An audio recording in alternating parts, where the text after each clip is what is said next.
Imagine traveling 4 days on a train with 1,000 other guys, whatever, and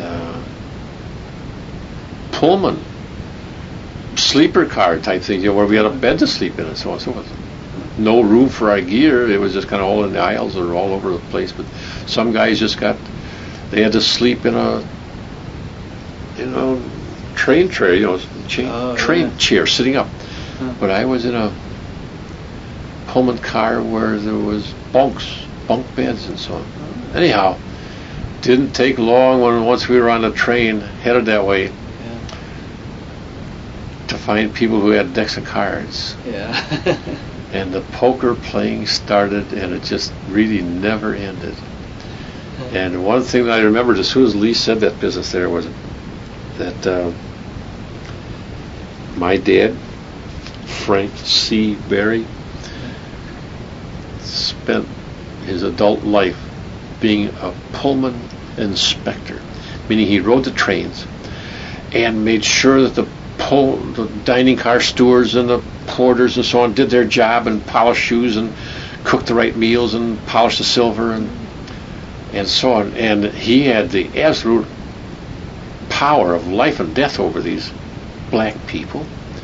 If he didn't like the way they did things, why, he would just fire them and just throw them off the train out in the middle of Nowheresville. Absolutely. I never knew that. I thought he was an Archie Bunker that like you never heard of. Huh. I never realized he was an inspector. He was a Pullman inspector for 45 years. That's what he rode the trains for, is to make sure the service was right up to his standards or the Pullman Company standards. And he treated black employees just like dirt under his feet. And I'll speak of that again here, but what really happened on that train trip out there was that we were in Pullman cars, and there were Pullman employees, black stewards, and in the dining room, and porters and so on and so forth, that were trying to keep some semblance of order with these. Yeah. I mean, there was in a car that usually housed 36 paying customers, why they might have put 76 troops, just find your own place to sleep, So the poker games began, and I can remember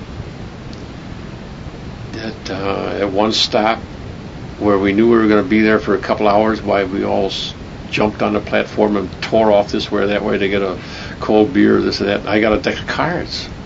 So I brought them back on a train, and the train took off, and we were going this way and that way. When I left the poker game, I took my cards with me, as did everybody else. Yeah. Somebody who was in the game, it was their cards. So I missed my deck of cards when I got up the next morning or whatever.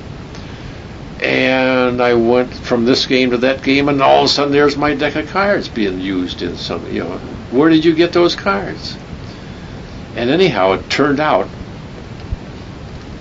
suspicion-wise, never proved a thing, but the guys in the game there, they had bought these playing cards off of a black porter, and I claimed that those were my cards. And he must have snitched them while I was sleeping. And so we came face to face one way or the other, and I'm no big bravado, nothing, But I told him my name, and that guy just about turned white because he knew that Frank Berry. He knew your dad's name? Right. And every relative of his that had been on the Pullman service for any length of time, at one time or other, been kicked off in the middle of nowhere and told to walk home from New Mexico or whatever. And this guy, he was being accused of stealing cards from me, Yeah. And so we let the whole thing drop, and nothing ever happened. But I can remember the yes sirs, and anytime you want sir, and this and that sir, wow, that came out of that guy as soon as he knew who I was, as if I had any more clout than anybody else. But wow, he probably stayed awake a few nights on that one. He waited for the shoe to drop, I'll bet you, for a month after that, as to whether he still had a job or not. Now, whether he was guilty, who knows? I can't even remember that far back, but I remember having my first taste of clout, Yeah, right. and it was very sweet.